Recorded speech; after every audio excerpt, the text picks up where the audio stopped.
MakingStarWars.net.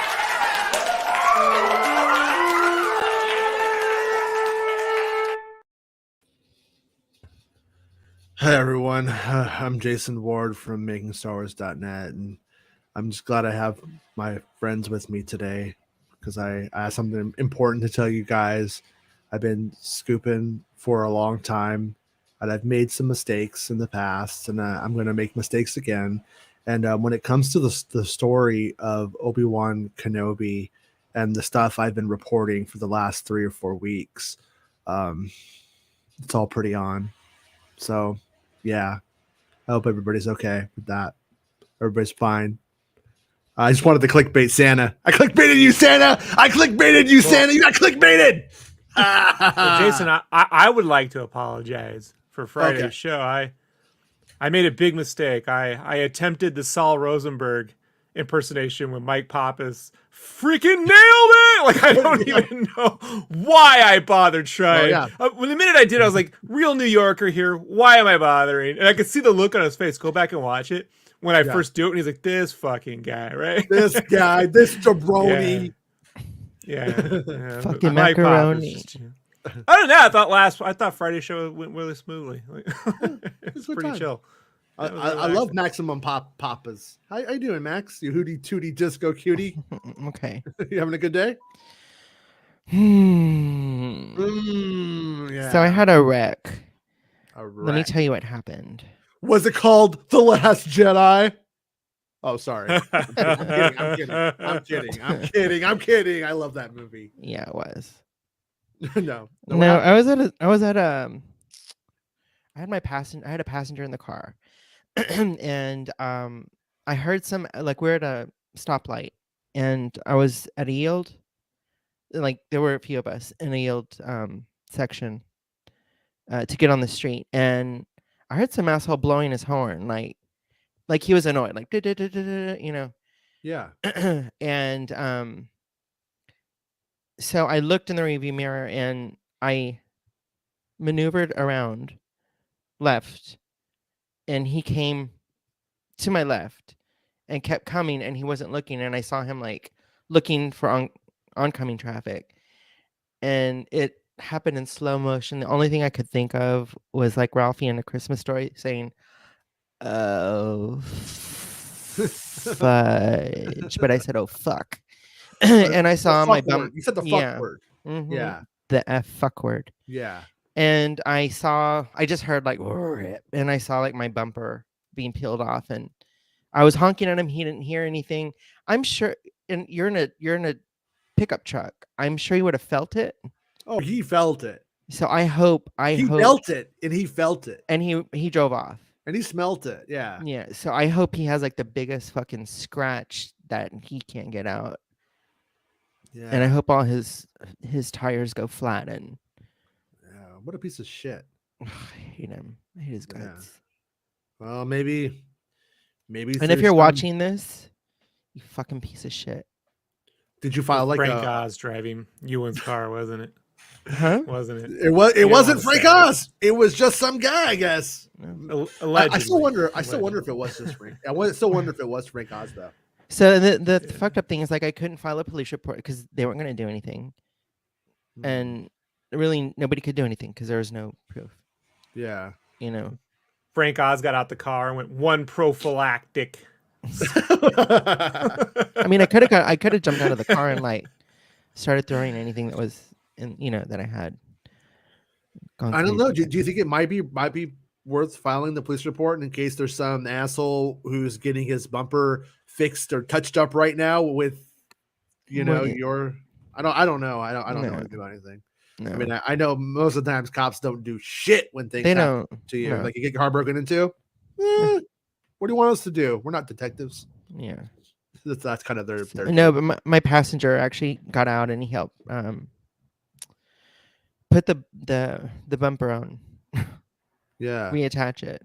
Yeah, and he's like, "Here's my number," and we know about numbers. Yeah, and the police like, we would love to support you, but this car there's a lot of Taco Bell in here. What's going on? It doesn't. No, it doesn't. They're all. I'm sad. This number is 555. It's not even a real number. No, kidding. It has dead bodies in it. Oh, He was like, "What is this?" I'm like, "I don't know. It was just." Oh, and so get this. Okay, so then I call roadside assistance. They send a tow truck or a wrecker over.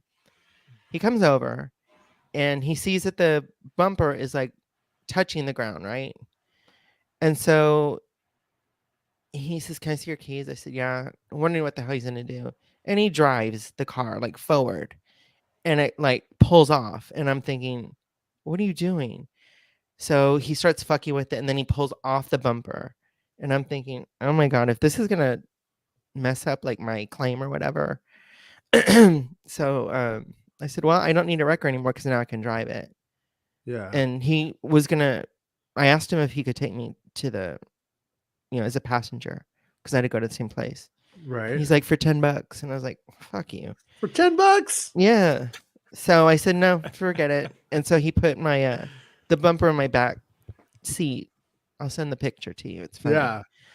And that was it. Sorry, I'm having a bad day. That's all right. Let's talk Star Wars. Let's talk about Star Wars. Yeah. So, Yeah, it never goes wrong. Like, oh yeah, that never leads to a bad day over here, ever. yeah. Look, it's Raymax. I'm gonna call him Raymax until. Hey, Raymax. Talking Sis says people are idiots. Had somebody pull out and stop in the middle of the road in front of me. I avoided him and hit a telephone pole. Since his car wasn't involved, he wasn't in trouble. Was he big? That stuff is so dumb. When somebody makes you have an accident, it's like you might as well hit them. Lesson learned: hit them all. Johannes says, "Why does Vader and the Inquisitors sound like a rock band?" Because it's the band we just started, Johannes. It is. Oh yeah, I want to. Is it okay if I show the picture that you made, Mr. Raymax? Because I thought it was hilarious. I sent him a picture where I just did it in MS Paint, but then I was like, "Is this too soon?" and then he took it to the next level, as he usually does, and it's why I love Raymax. Let me share it. Let me cough in the mic right in your faces first. There we go. Do you guys see that? No. Yeah, there you go. Mm-hmm. Yeah, look at that. Isn't that great? Isn't that great? Come on. Look at Kenobi getting slapped by Will Smith. Look. That was funny. That almost looks like me as the Inquisitor. You're a pretty good Inquisitor. I've seen you do some Inquisitor fashion before. Mm-hmm. A little bit of the inquisitorious look. Did Will Smith slap me for what? Did Will Smith slap Max Cole for Will Smith? He's all Payback says, "I'm going to hell anyway." Rob's being quiet. He's all, "I'm not talking about anything with any bald broads." I get it. I get it. Nothing about this can be good for my career, so I'm just opting out. Did you hear that? Yeah. The last one. I will do a Max Inquisitor with Rob getting slapped. I would never. I create enough controversy with the things I say, don't you think? Like, I imagine if I ever meet Maximus Filoni guy, I got it coming. Yeah. Okay, so here we are at 9 minutes and 23 seconds into the show. I think it's time to get in under the 10 minutes. So there's like a little thing that I kind of want to talk about that I didn't know if I was going to do it as an article or if we're just going to do it as a little moment on the show. And I think I'm going to save it as a moment on the show, I think, on this one. So has anyone followed along about this droid that Leia has? Excuse me. Have kind of a Dio situation here. Is that it? So on a couple of days ago, on that one Darth Vader's Anakin's Revenge episode, I asked people and I was like, "Hey guys, what's that song that Weird Al does while talking about this droid?" And everyone was like, "Lola." It was a cover of the Lola song. And I'm like flashing back and forth, trying to give everyone the hint here, trying to be like, come on, guys, put it together. It's not Kamal Nanjiani. It's not. It's a different droid. Well, anyways, yeah, on set, I think her name is Lola. And on set they called this droid Lola. Was she a showgirl? Yeah, right. She sounds like she likes to get down. But yeah, so that's what they were calling her. And what's kind of funny is I've seen her name with a 0 in it and without a 0 in it. So I'm not sure if that's an assumption. I'm not sure what it means, okay? But there's a droid, and it's Leia's droid. It's small. It's a tiny little droid. Honestly, like the way they make it sound is it's like if you took C-3PO and mixed it up. I don't even think C-3PO is the right way. R2-D2 and mixed it up with that. Remember that book Penny used to have in Inspector Gadget? That like it was kind of like an iPad. Okay.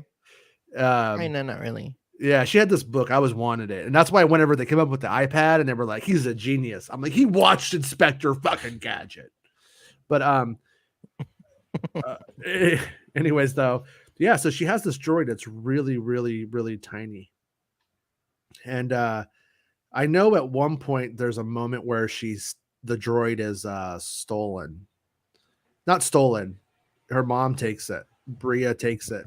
Then she takes it back from her. She steals it back from her. And so I was trying to get like a description of it, and like everyone's real weird about describing this little fucker named Lola, but small enough that it could go in Bria's pocket. And Leia cares about this little droid quite a bit. This is like her childhood little friend here. I'm kind of guessing that. Oops, sorry. I'm kind of guessing that she doesn't have a lot of opportunities for hanging out with normal kids and stuff like that. And I think this droid is sort of like her little friend here. Not really sure what to make of it at this point. There's a lot going on in the story.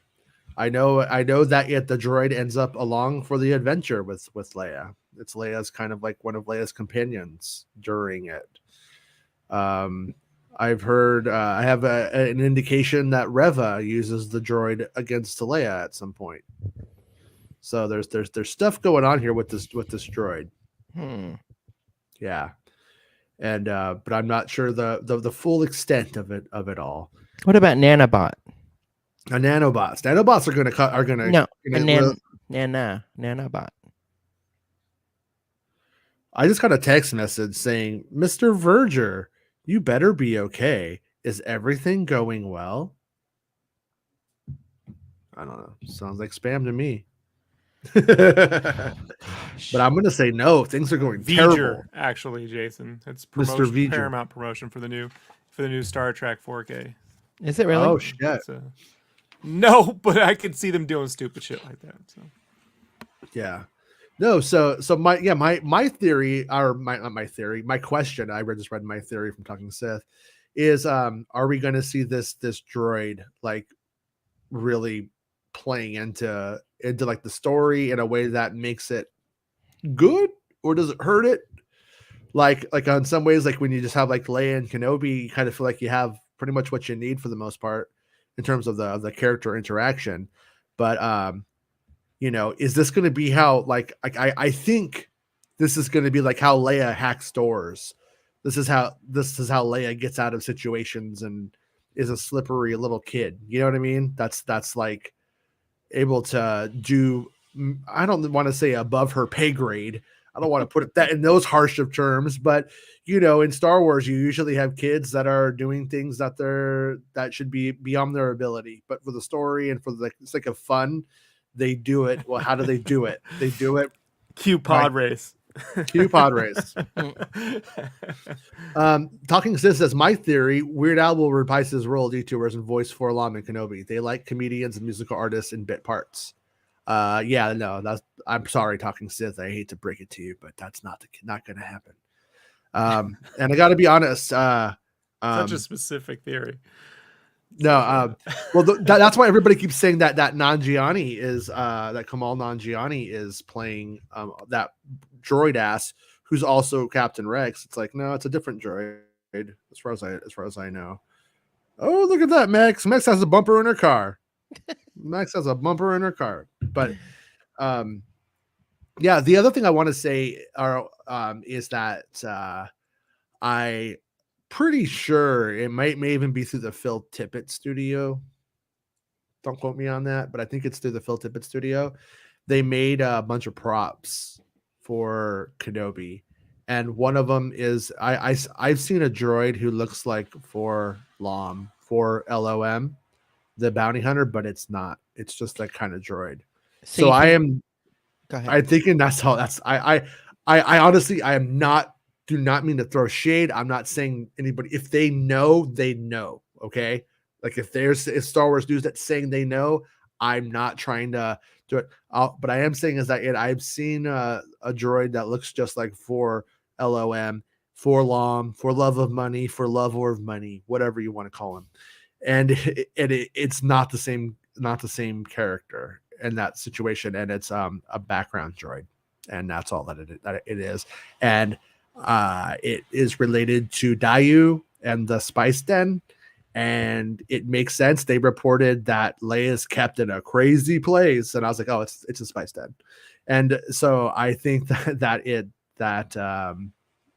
makes sense. That they would know she's held in a place with the crazy cast of characters and all these different things. And then, but the droid that I know to be on Dayu is of the same Zuckuss mentality of design, and pretty sure was made by the Phil Tippett side of things, but not the bounty hunter that we all know. And so once again, I'm not saying anybody's wrong, not throwing shade, not debunking. I hate that shit. Not trying to do what they did to Star Wars Bit to Bespin Bulletin with their very accurate report recently. Not doing that, not being catty. but it's it appears to not be. Honestly, I would take that whole story right now as sort of a red herring in that it doesn't probably fucking matter one bit. It's a background. Like communism. No, communism does matter, comrade, friend. No, it's a red herring. That's what I mean. No, yeah. That wasn't Clue. It's getting it's It was. was that a Clue deep cut from Yes. Clue? Shit, hats off. Hey, Jason Pemberton. Hope everyone is having an amazing Monday. Oh, I'm having a great Monday. Max isn't though. Yeah, but I'm actually better now that I'm with you guys. Yeah. Hey, Will became a channel member. Thank you, Will. I appreciate that. All right, time to pick a fight with Will. Hold on, I'm gonna write down. Yeah, pick a fight with Will. Oh no, don't pick fights with Will. This is the bad day to pick a fight. Yeah, with Will. He'll like, ooh. What you say about Jada? We gotta wait a day. Today's I cannot get slapped by a Will. It'll get confusing. It won't be good. I want Palpatine to say Jada. In that voice that he has. Welcome, Will Morgan. Welcome to the cult. Can I do this? About the whole Will Smith shit. Yeah, want to punch somebody? Who cares? It's all ridiculous. All of it's ridiculous. Mm-hmm. I for the very first time when somebody got punched, cared about the Oscars for the very first time in my whole life. Do what? I mean, I know I not trying to I don't have a hot take or even a good take here or whatever. I've always thought it was just stupid that people treat art like it's sport, and you get a trophy for art. That's stupid. It's like one of the stupidest things. So I've never cared. The best movie I saw last year, personally, was Green Knight. It didn't get one fucking nomination, so that whole thing just isn't even for me at this point, as far as I'm concerned. So I just don't care. But once the Fresh Prince starts punching the guy from CB4, that's when I care. I mean, parents just don't understand. Come on. But CB4 was better than any movie Will Smith ever made. Fact. I didn't see it. Oh, it's so good. It's so good. Is it better than Gracie's Killer? Gracie Strangler? Yeah. Hold on 1 second. Hold on.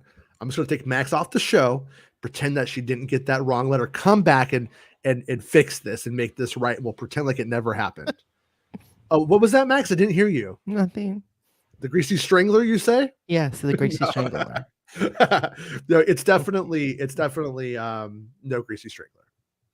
It's one of the only movies to spoof like NWA around the time when NWA was actually like vital and important, and it was great. You know what I mean? It's yeah. So we tend to look at like those histories with like rose tinted glasses and stuff. Well, it was kind of funny because that was actually kind of calling out like, hey, these guys aren't really gangsters. They're all a bunch of fucking music nerds with synthesizers pretending to be gang.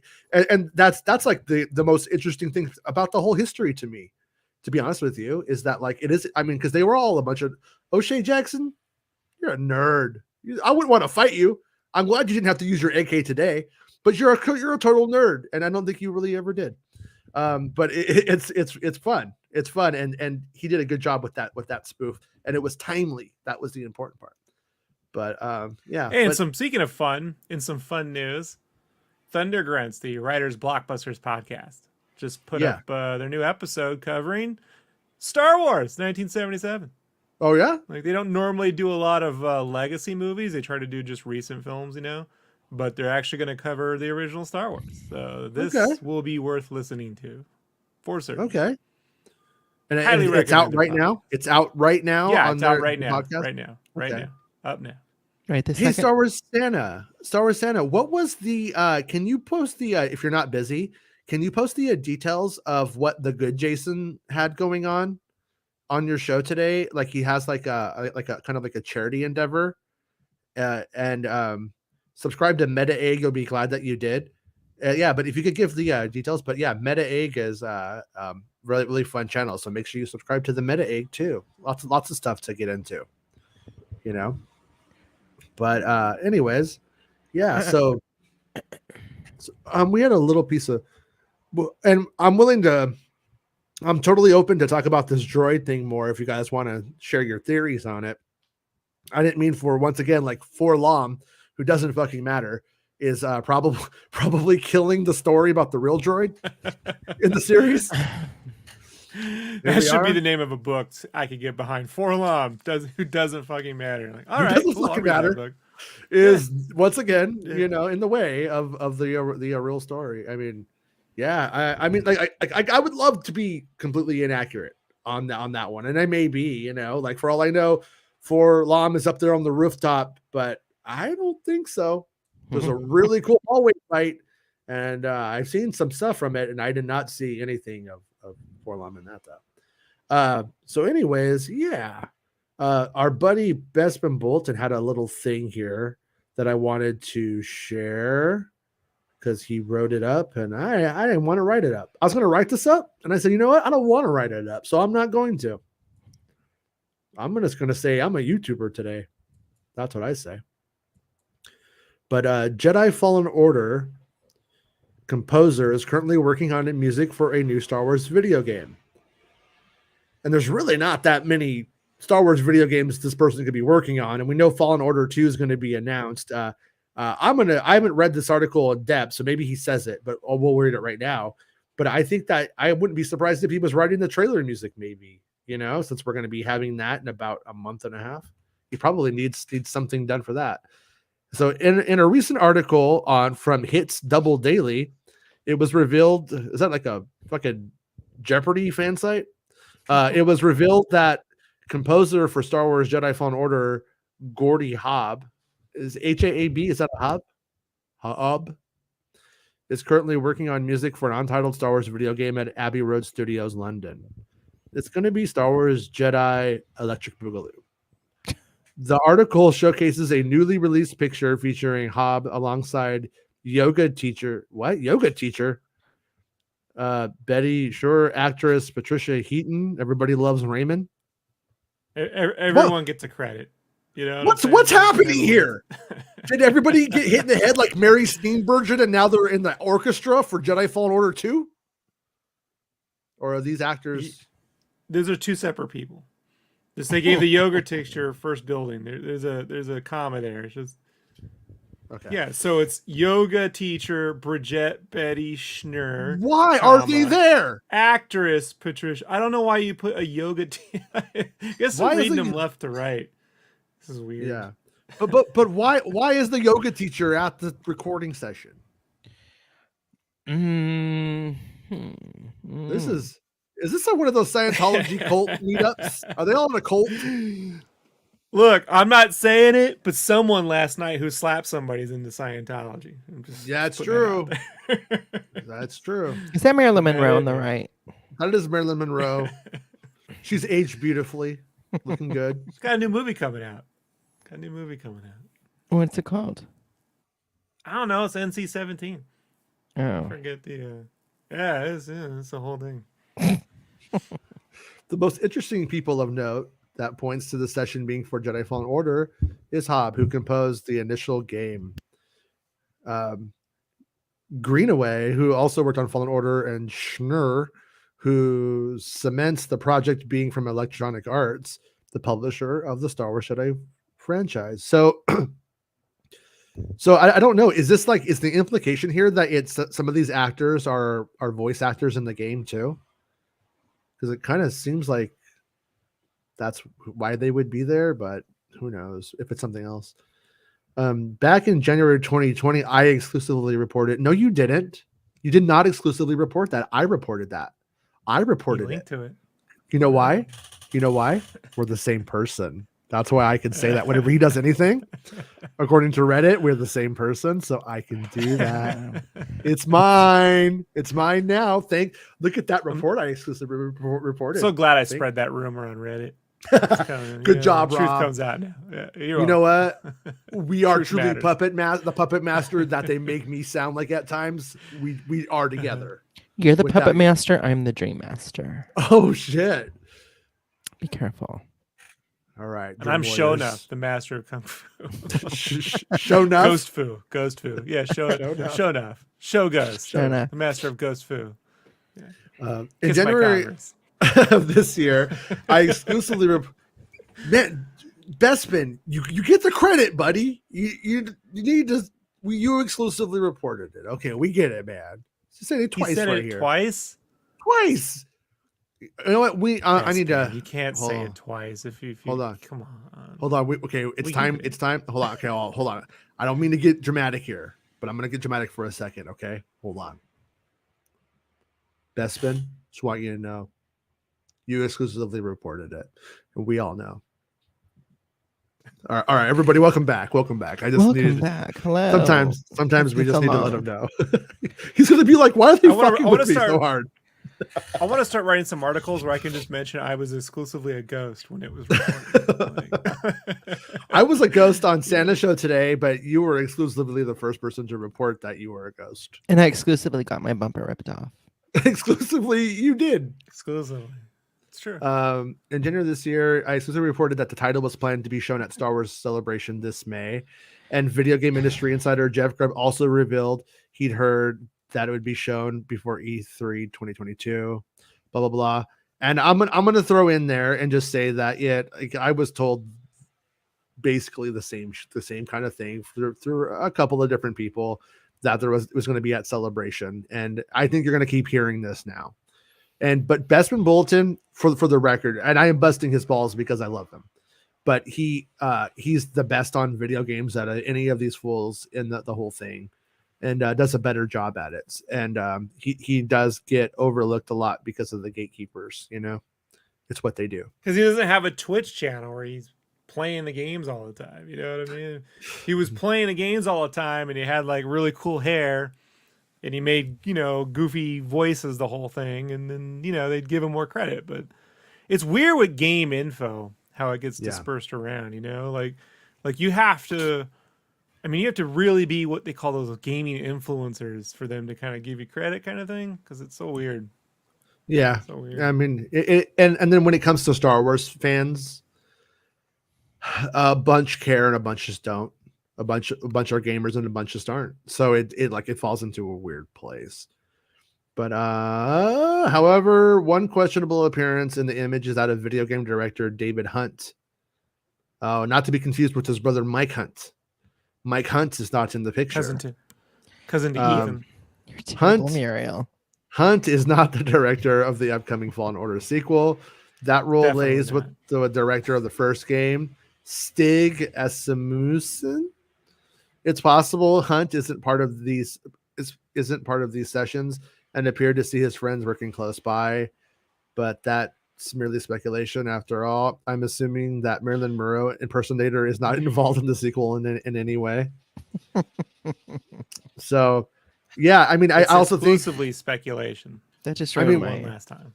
we can also flip the whole story around and say that if the Jedi Fallen Order people there are the guests, right? I mean, in theory, based off of that alone. So I definitely think though that it is about time that there should be some music being done for that game, and so I buy it. You know, I think it's worth definitely worth putting that information out there, positing that theory. But Talking Sis says Jason should just go by Super Duper Shadow. Yeah. Will Morgan says I fear gaming isn't the future though. I fear gaming is the future though.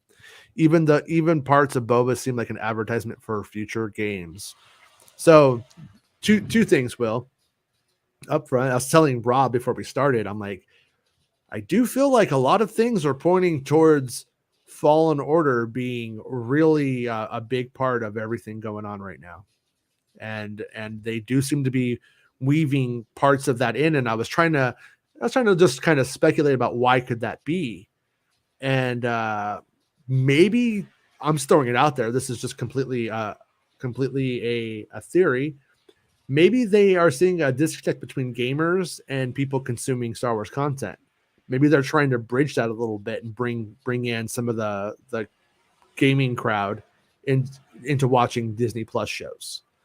And because we are seeing all of this connective tissue throughout Kenobi and everywhere else. But I will say the Book of Boba stuff, I totally know what you mean, dude. I just think it was because it was bad at times.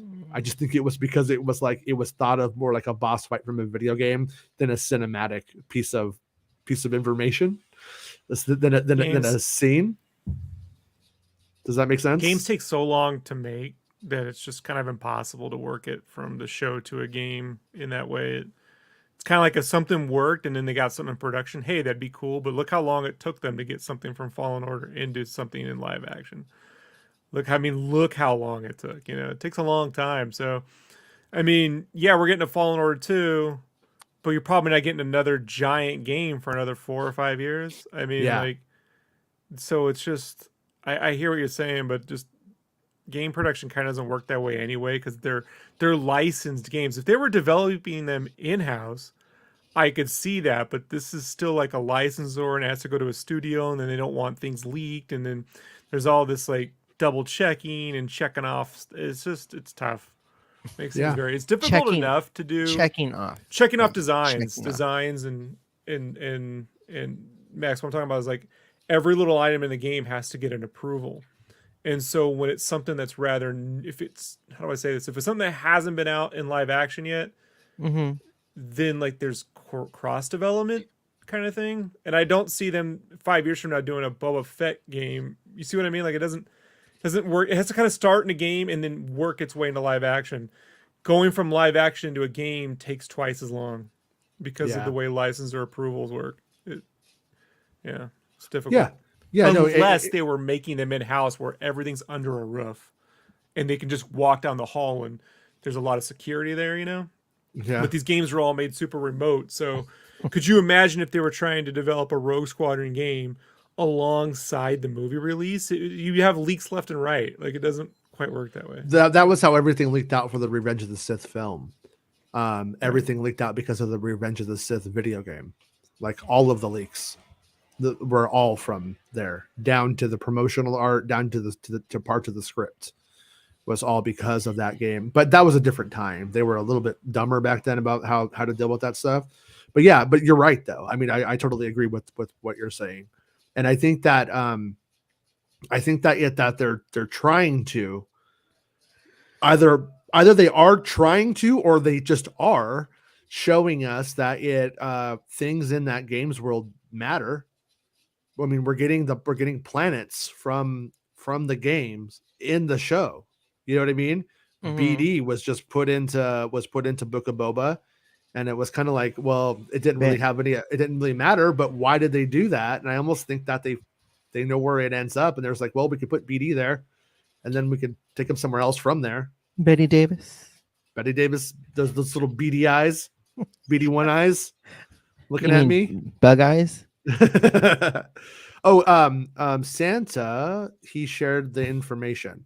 So everyone, Jason Presson of Polyhedral Paradise is doing a charity live stream for mental health awareness on April 15th to the 16th.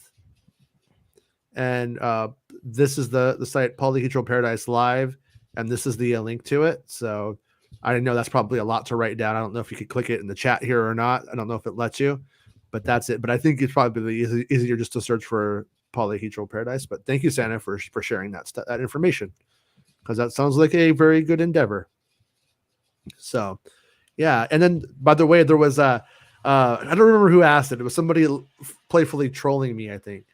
But they asked, like, "Oh, is it on Santa's show today?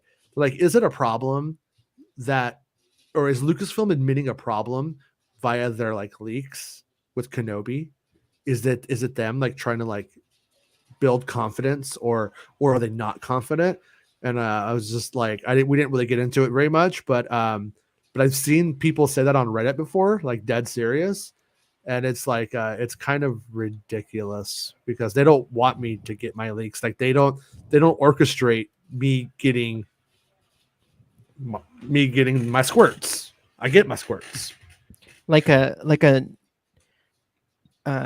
no confidence in Chancellor Valorum.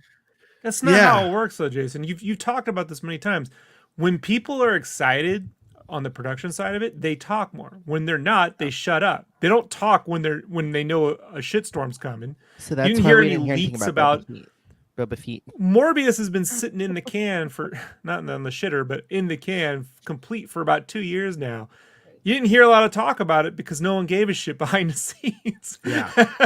When it's great, like say Spider-Man, everything leaks because the people behind the scenes are excited about it. That's actually, I mean, you've been pretty clear on that. I don't understand how that people miss that. Like, yeah, Jason doesn't leak, he squirts. Exactly. That's what I'm always trying to tell people. Nasty. I mean, you know. Hey, Tibor, how are you? I hope everybody's good and safe. Am I one of the only one who starts to get worried that they pack too much into the Kenobi show?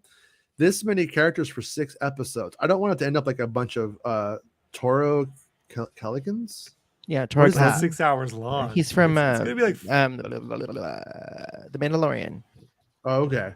Toro. Long now. Yeah. Toro was the guy from the cantina, right? Mm-hmm. That one kid. Yeah. The one that sat in Han Solo's seat. Yeah, a little poser.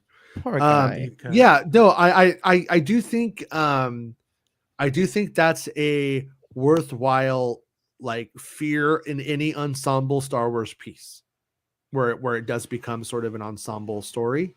Hey, is that Mo? Who's that? Chalker, his dad, the daddy. Oh, that's the father. He's the dad. Yeah, he's the dad. I have sired many kittens into this world. Isn't he cute? Little baby. Go ahead. Sorry. No. What I was going to say was no. In terms of my understanding of the story, it's like you got Obi-Wan by himself in the first episode, probably. I think it's the first episode, working this job as a space whaler, keeping his head down. One little Jawa comes to him, trades him some shit, you know. It's like not like really a lot. Then Nari shows up, and Nari is sort of Arturo in a way, but that's a catalyst. Yeah, he's also he's basically a really good sort of like, I don't know if a MacGuffin is the right word, but that's what they're hunting it's a catalyst. for. It's what gets them moving. Yeah, and it's tied into. And he's directly tied into the previous film that this plays off of, which is episode 3. So all of that checks and makes sense. I get what they're saying, but like this isn't like It's not like you keep every time you've had a story about Kenobi. It's not like you keep adding new characters. It's about the same characters, just things that they're doing. It's not like, and then in this episode we get this new character, and then in this episode there's a new biker gang, and in that episode there's a he cuts a head off on a dude. He's on a different hunt. We're over here now. Like it's pretty focused. These stories are looping around the same characters, you know. Well, like in the first episode, the kid comes, and that's pretty much other than the oh, you're in trouble. Ooh, you're insurance. No, that was my fault. We have in the first episode, though, like I said, we have the little Jawa, we have the kid, we have the Inquisitors show up, and then he has to leave the planet, and then that's where it's important that he meets Nanjiani and O'Shea Jackson Jr. I'm pretty sure is there, and they play into like the later part of the story.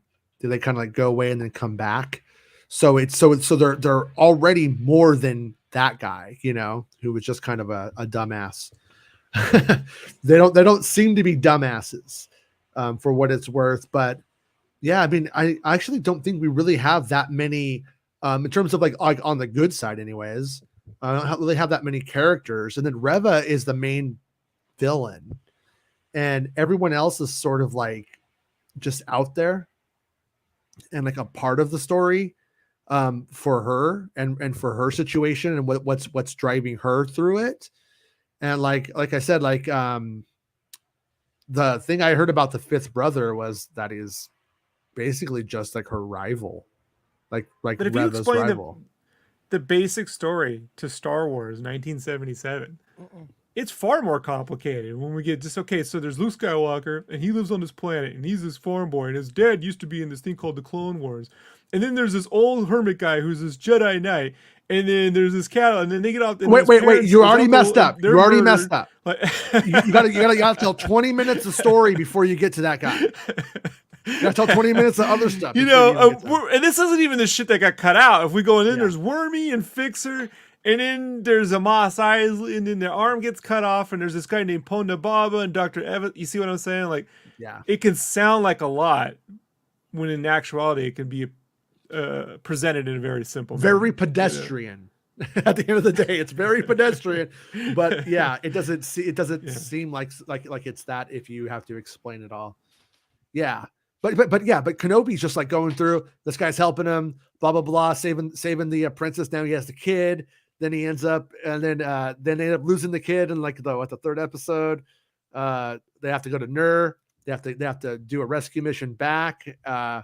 And then we end up having Vader on their tail. Like it has more of a chase kind of structure to it in some ways.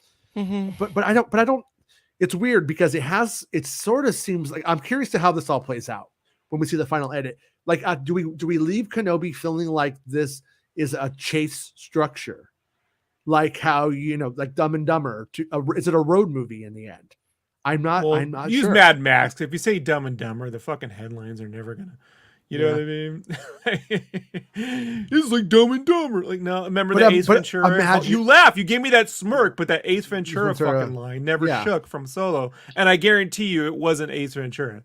No, like, it wasn't. This is ridiculous. Yeah. Like I said, it was made like a blaxploitation movie, is what I was told. But imagine, like, you know that speeder that Kenobi's riding on to go to work. Mm-hmm. Imagine like a bus pulls up just full of Force-sensitive Twi'lek Aayla Securas. And they're like, we can't be Jedi anymore, but we're looking for an ex-Jedi master who could, you know, oil us down. And then Kenobi's like, there's a kid named Nari down that way. And then he just walks away. He could have had a much better existence for those 20 years.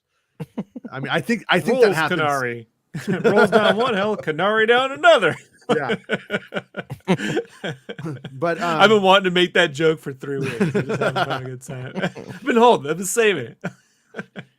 Yeah, but I mean, at the end of the day, this show is a movie that was massively reworked and turned into a 6-part television show or series. So it doesn't seem like it has a bunch of filler. And that is, I think, the important takeaway is I feel like everything seems to matter towards building this story and what Kenobi's journey is through this road trip movie. And so, but I'm curious if it ends up being that way in the end. I mean, we have what they shot, and then we have what they put together at the end of the day. So I've been on like my little like soapbox since Friday, and I've been trying to chill out a bit. But like, I gotta be honest, man, I've really thought about it because Meg put up a video today about Rogue Squadron news, and the only news was that the writer of those Rogue Squadron books, Stackpole, was like, this movie's got nothing to do with the books. I wouldn't presume to think she needs my help with the story, which no shit. I gotta be honest, Jason, man, the only fucking film that they should be doing is the Mando movie right after season 3. Mm-hmm. Like, that's your $2 billion. Everyone knows the story. Everyone knows the characters. This will get everyone into the theater.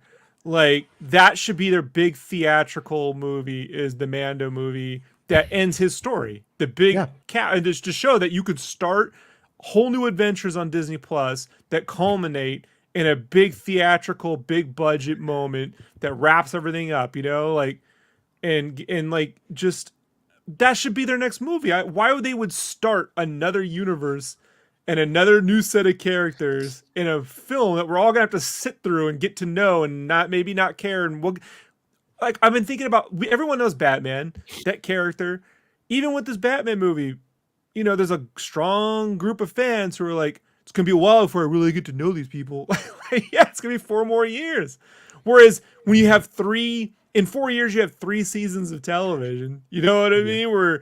And you got the toys, and you already know. Like, I just don't understand why this isn't the big movie that they're doing. I don't get it, man. Totally confused. Junkbox says it'd be one thing if the show wasn't being headlined and ran by a film director, a guy who's already made this company $2 billion at the box office. You know what I mean? Like, that's a real number. So I'm just totally confused. So weird, man. Yeah, I think, well, like Junkbox says, the future is long format TV shows, not games or films. And I think I don't necessarily disagree at all. But I also wonder, when it comes to something like from their point of view, do they see a film as a gamble? And are they taking something that's like do they make a Mando movie, which they have to drop in, $250 million into in the end, to $300 million in the end? Or do they keep doing what they're doing? I wonder if the, is the juice worth the squeeze on that one for them or not? Yes. I think it would be, though. Yeah, it is. I do think it probably would be. And Spider-Man's a great, thing there. The movie just crossed 800 million domestic, and it features Spider-Mans that people know, they know not just the one, but 3 of them, and all the villains. And part of that has something to do with it. And so is the future for storytelling shows? Yeah, but the synergy, the money makers at the box office, that's where they're going to make their big $2 billion push, So you cultivate stories and talent on the TV side. You get new people directing, new people coming in, so they don't feel that pressure. And then the one that sticks, the one that lands, you build off of, and then culminate in a big TV show. You're Deborah Chow. You're Deborah Chow. Is what you're saying. Yeah, you're big. So you know what I'm saying. But like, so if they did one more Kenobi story after this, you make that one the theatrical with Deborah Chow. You see what I'm saying? It's Chow time, baby. That's what you're saying. It's Chow time. Yeah. Say it in girlfriend mode. But that's just the only. It's the same with Batman. Like, why Batman isn't a TV series that then culminates in a big movie every couple of years and then goes back to TV series and then back to movie. People will do it so long as. What is this shit? Yeah. What? All right, Baymax, you may want to chill out a little bit on the jokes. No, this is I like where this is going. Slaymax, Raymax says, should all new members have to slit a Hujib's throat and drink its fresh blood from a chalice as ritual entry to the cult? No. We definitely want you. I want you to bite it with your bare teeth and drink its blood. No, Jason. No, Jason. Yes.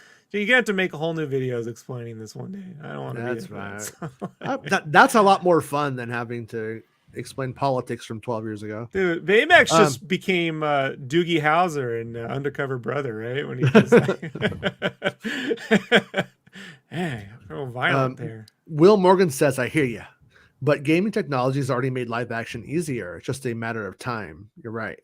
Yeah, I think that in terms of like the potential as we get into like close as games look as good as they are, and as we move closer to that, and we have environments like for the fucking volume, at some point it may become actually like beneficial to do a Fallen Order TV show alongside the video game, since the sets will likely be 1-to-1 in certain instances, and you already have the actors and stuff like that. So I kind of think if they were to do a short movie, like if they did like a 45-minute, 1 hour long, you know how they do those really rad game trailers, like the one that they just did for for the Old Republic game. They just did one about a little girl who's taken from her family and then to become a Jedi, and like the drama, which, spoilers, is exactly what happens in this Kenobi series with Reva. We see a lot of the same kind of themes and ideas coming up from there to there.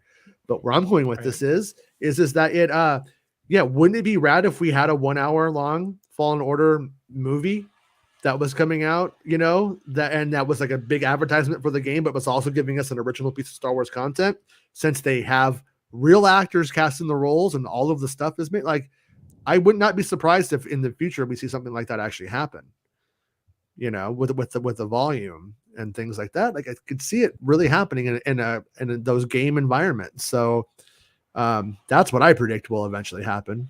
But well, I told you the big crossover will be when they get Unreal Engine up, Unreal 5 to a point where it can do everything foliage, and it's got a lot of limitations right now.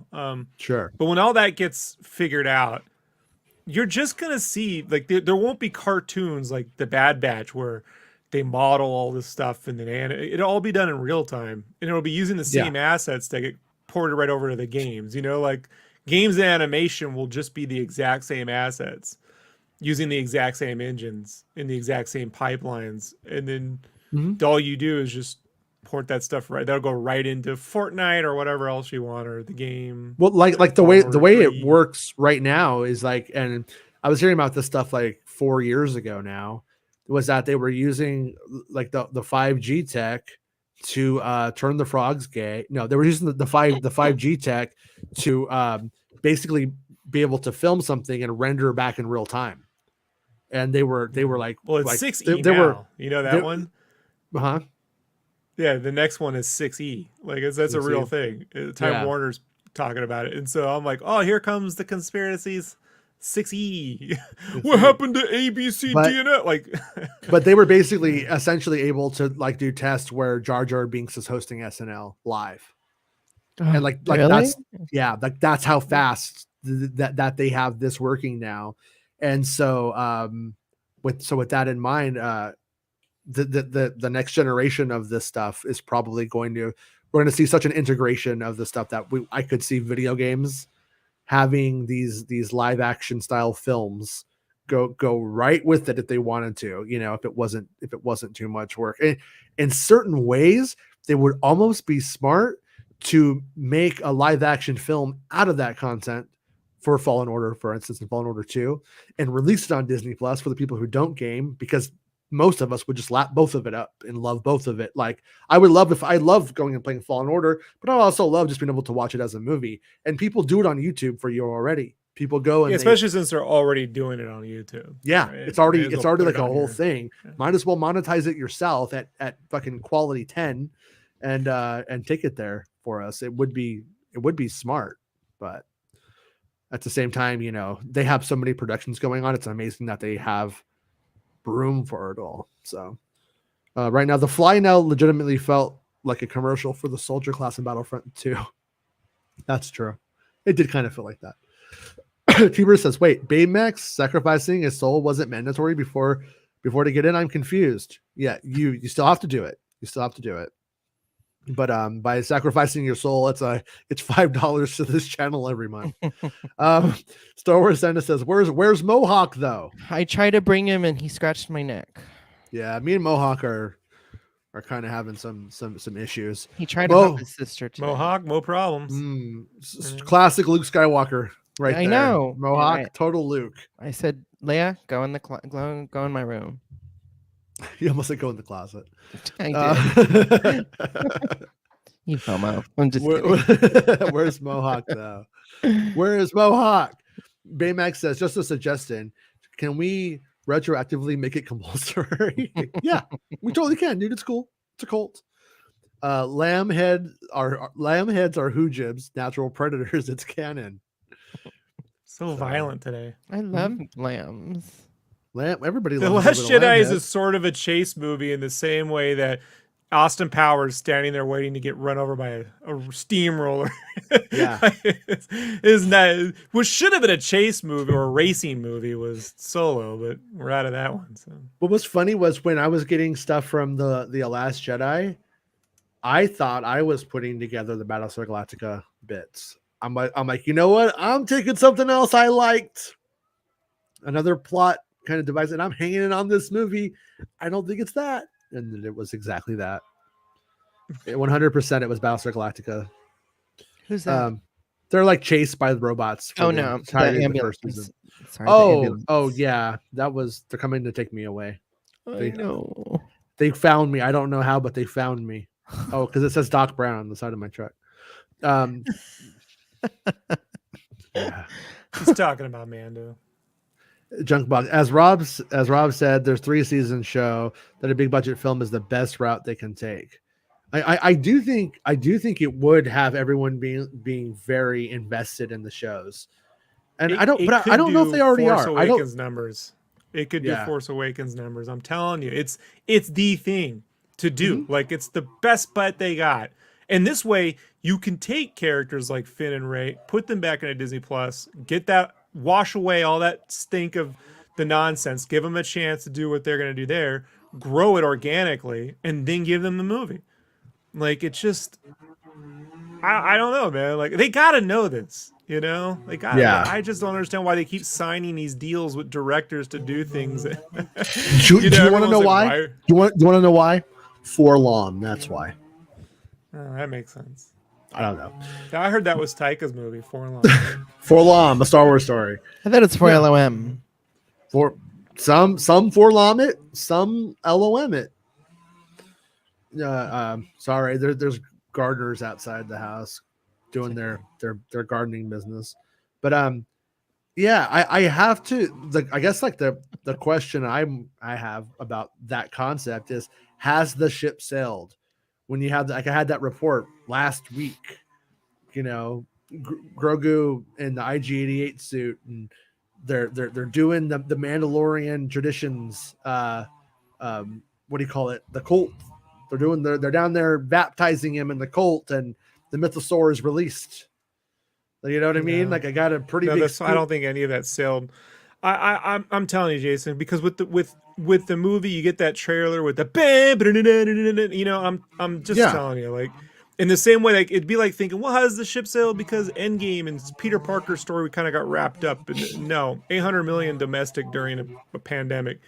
There is a real the average American, the geek, knows what this is. The average the normal Star Wars geek, they don't know what Rogue Squadron is. You're gonna have to explain all this shit. Then they go, it's about the X-Wings with Luke's in it. Where's Wedge? I mean, you're gonna hear just It's the one. It's their. What do I say? It's like, you know how they made Avengers out of Captain America and all these like C-level characters. Mando and them. That's taking all these. What the hell is that? Just kidding. Oh, I was just joking. Did you hear what I was saying? What? What'd you say? No, I was kidding. Oh. It was foul. Forlom's back there doing his thing. It sounds like a fart in the background. I'm just telling you. Or a vibrator. Yeah. Oh yeah, that's my butt plug. What? Don't judge me. Don't you kink shame me.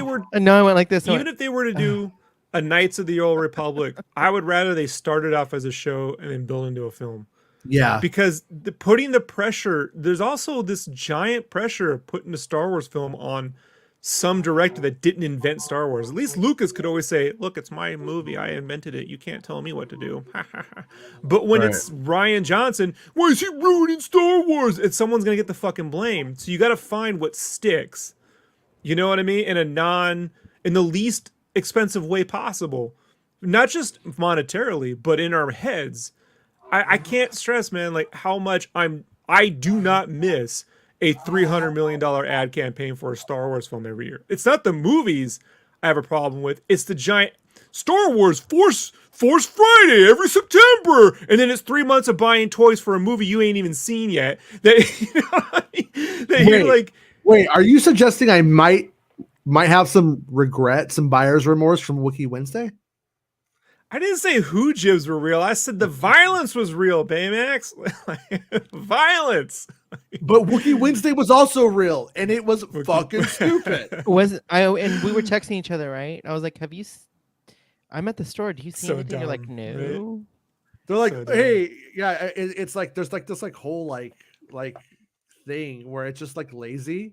Like, oh, I'm gonna just take something from Star Wars and then slap something else on it that where the letters sound the same.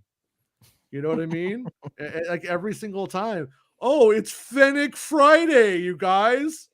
You know, it's stupid. Could you imagine? And then that poor actress has to deal with that shit. You know, it's just like Friday. Yeah, man, it's just find something that is organic. You know, I mean, like, look, I guarantee you, had we had this Disney Plus or a Marvel Plus or whatever in 2007, 2008, you know, wouldn't have been the worst idea in the world to start the Marvel films as a TV series that culminated in the Avengers movie. Because remember, between 2008 and 2011, when they started filming Avengers, it was like every fucking other month, it was like, I can't believe we have to sit through these characters building towards a movie. These aren't real films. Remember all that? You know, like when Iron Man 2 came out, this isn't a film. This is just a commercial for, and then, but Avengers comes out. Oh, wow. Highest grossing film that year, broke all the box office. Everyone loved it, blah, blah, blah, blah, blah, blah, blah, blah, blah. So it's just like, hated it. I just think putting the Star Wars legacy saga stuff on a movie every other year is a bad idea because they can't all be special. Yeah. So make the movies special by allowing the ones that do the best rise at the top. Yeah. And they become the films or the film series. Like from then on out, Mando can be a film series and not a TV show, whatever you want to do, you know, like, yeah. But I just, man, I mean well with Patty Jenkins and all these folks, but like, you know darn well that statistically speaking, we're going to see this film and be like, why wasn't this a series? Why did we all have to come here to see the movie of this? You know, most likely, like I always say, you are completely right unless the visual effects are so beyond what they have done. Visual effects in Solo were great. That didn't do anything. No. And the visual effects, the puppetry was actually like the space stuff, like all the stuff like where they're going into like the castle thing and stuff like that. I don't know, man. Like I feel like Solo. They look better in Rise of Skywalker, Jason. Like it's not even close. You know. No, and they're not going to overdo the visual. They're not going to. If you think there has been no Star Wars film in terms of the visual effects blowing your mind since at least 2005. None of the Rogue One's the closest that kind of comes. But that's what I'm saying. Even then, yeah, I feel like would they do the wrong thing? Yes, they would, Rob. But if they're doing the right thing for the right reason, it's because they're doing a fighter pilot story where the visual effects are too fucking big and too great, and they're gonna take it to the next level. That's the only way this is right at all. No, your pessimism is well placed, I think, but I think it's the only way it makes sense. The visual effects were the weakest part of Patty Jenkins' last two films. Yeah, like both Wonder Woman's. And I like the first one. Was janky? They're not great visual effects. They're not. The Wonder Woman's visual effects are TV level. Like it's and Wonder Woman 84 is bad TV level. Yeah, to the point where it was a goof. Max, I don't know if you saw it. There's a point where she saves two kids and rolls around on the ground. You can see their crash test dummies. Like it's not even. I'm not even being mean. Like I'm being just like that. It's clearly test dummies. But they did that in Labyrinth when they throw Toby into the air, and that's very 80s. It's very 80s. But they didn't have any helping hands in the film, so it didn't help. Well, they're not going to have. Jenkins, how do you make this movie happen if you aren't even filming it now? How could it possibly come out next year when you haven't fucking filmed it yet? Sorry, but you don't think that they would actually like make them low level if they're going to make it a movie, right? The special effects. No, I just feel like in this age of television, Star Wars literally thriving, I'd say, for the most part. I mean, even though I didn't really like Book of Boba Fett, but it got a lot of people watching it. So it's hard to call it a bad advertisement for Star Wars shit, you know, at the end of the day. And because most people have shit taste and bad takes, and most people aren't smart, and you can make something really good and they won't even get it. So that's just the truth. I mean, you have your vocal people online, but most people are just like, put it in front of my eyeballs, and they don't care if it's good or not. But so it did what it did. Is Book of Boba Fett doing better? It did good. It did really well. No, like I don't know about now. I don't know. I mean, it did great. It did great numbers in the end for them. So they were happy with it. But my point is, like, so for the corporation, what do they have to do? What did they have to do to really step it up? And they have two things. They get David Bowie, magic dance, slap that baby, set it free. You could do that. Or if you're going to make a movie in the theater, and how do you make it more special than a Disney Plus series? You have to you just have to take the visual effects into something to a higher level than what we're used to seeing. You probably have to put it in 3D. I know. I'm not saying they're going to do that. I mean, I'm saying, what do you have to Jenkins do? is not shooting. But here's the thing: as fans right now, if we have any play, if we have any power or the power of suggestion at all, I think it's what people should be saying.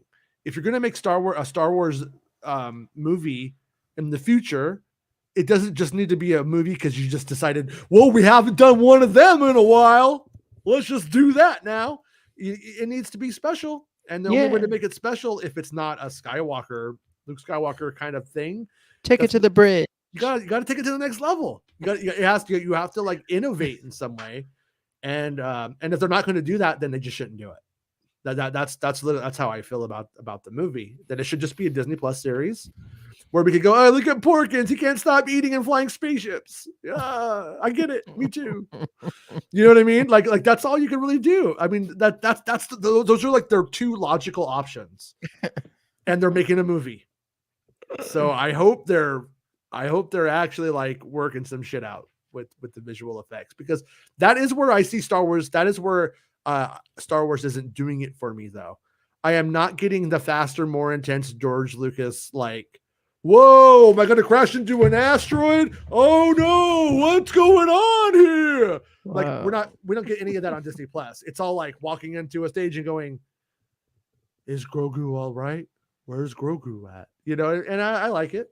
But it's there have been plenty of action sequences in Mando, Jason. That's not true. We got the ice cave, we got the thing flying around in space, we got the chase sequence on, They got speeder bike sequences, like they all look, but that has nothing to do with their inability to do a quality visual effect. That has to do with the fact that they don't design sequence driven stories. They don't plot it around a big adventure moment. Like they're not and that has to do with the way that these two guys specifically don't create that way at all. Well, it's the volume, dude. It's the volume, though, is the big part of it. The volume, I was told in the volume, you are sort of stuck right now in a Western genre and pacing of storytelling because you can't do a lot of fast stuff or it looks like dog shit. That's basically right. what I. So when the Mando gets his big movie, then you wouldn't be trapped behind all that. You can do whatever you want. Hence the big. Told you, man. Like, okay, why can't they do the fast stuff with the? Because they're basically acting in front of LED screens. So it's like it won't catch up or something. So if you have motion moving, it has to be rendering that. It has to look right. And also the person needs to look right in front of it, and it just leads to all kinds of issues. My favorite episode of Mando is him on the side of the Jawa thing, fighting all the Jawas, and like that's a great little sequence. Like Sure. So you just plot one of those for a season as opposed to one in every level, which they've done a good job. I mean, for me, I'd say Mando season 2 had 2 of those moments. It had the ice fighter stuff, and it had the Bill Burr, when they're on the back of that thing heading to the thing, and then they blow it all up, right? The Imperial plus the speeder bike chase away from that's 3. I think they're doing that. There's not. It's not every episode they're doing that. See, here's the thing though: is there's no trench run here. There's not going to be one. I hope I'm wrong, but there's no trench run. There's no pod race on Disney Plus. There hasn't been a 20-minute visual effects sequence driven moment yet where I am like, oh yeah, that's what a movie's for. Yeah, exactly. But that's what a movie's for. But you don't want another trench run with X-Wings, Jason. Like, we already got a trench run with X-Wings. No, you got 2 of them. You got 3 of them. No, you got Star Wars, Return of the Jedi, and Force Awakens all have trench runs with X. I'm done with X-Wings and trench runs, man. J.J. Abrams shat the bed when it came to J.J. Abrams did not do a fucking thing with that stuff. No, he didn't do any more X-Wings and trench runs, dude. No. I'm not really saying a trench run, Rob. I'm speaking metaphorically here. Right, I'm talking moment, but you do it with a different ship. You don't. I have not seen snow speeders taking down AT-ATs on Disney Plus yet. And that kind of stuff, could it happen? Okay, maybe, but they don't have to do it. They don't have to. You're not seeing that in the animation side either. And part of it, the closest thing you've seen to that is in Star Wars Visions when Studio Trigger busts out a person flipping over on an X-Wing and cutting a whole Star Destroyer in half. So it comes down to they don't think this way. They aren't thinking this way. Like it's not a budget thing. They're not thinking this way. Well, so when it comes to but there's reasons classically, like for instance, J.J. Abrams. Everything was up against the clock, every fucking thing he ever did. So he didn't really have time to sit there and fantasize about what the space sequence was going to be like for a couple of years like George Lucas did. He just didn't. I'm not justifying it. He took on the challenge. He should have risen to it and he didn't. But and they also they had a whole other reported on it back in the day, a whole thing with the array, a whole visual effects space sequence that they had ready to go. And they cut it from The Force Awakens. They simplified things, and they got rid of all of the extra spaceships and stuff like that. But anyways, point being is that no one has had a chance to really get that deep into what the space stuff should be outside of Rogue One, because it was part of the culmination of the fault of plot. Han Solo. And then Solo should have been based around the Kessel Run. The Kessel Run, when always described, was always about Han Solo making it in record time. And then when you see the Kessel Run, it's a slow monster movie. It's a slow, scary monster bit in space. It's the 20,000 Leagues Under the Sea with the squid moment, not a fast racing thing. That's a giant mistake. Like, why wasn't Enfys Nest a competitor in the run? I mean, that's because they're not thinking that way. They think slow and moody. I'm part of it could be because old dudes are writing this and not young. I do not know, but there is a mentality. It was the younger of the Kazans who wrote Solo. I think he did a good job too. I'm not actually like knocking him the job that he did. I mean, I'm able to second guess it later, obviously.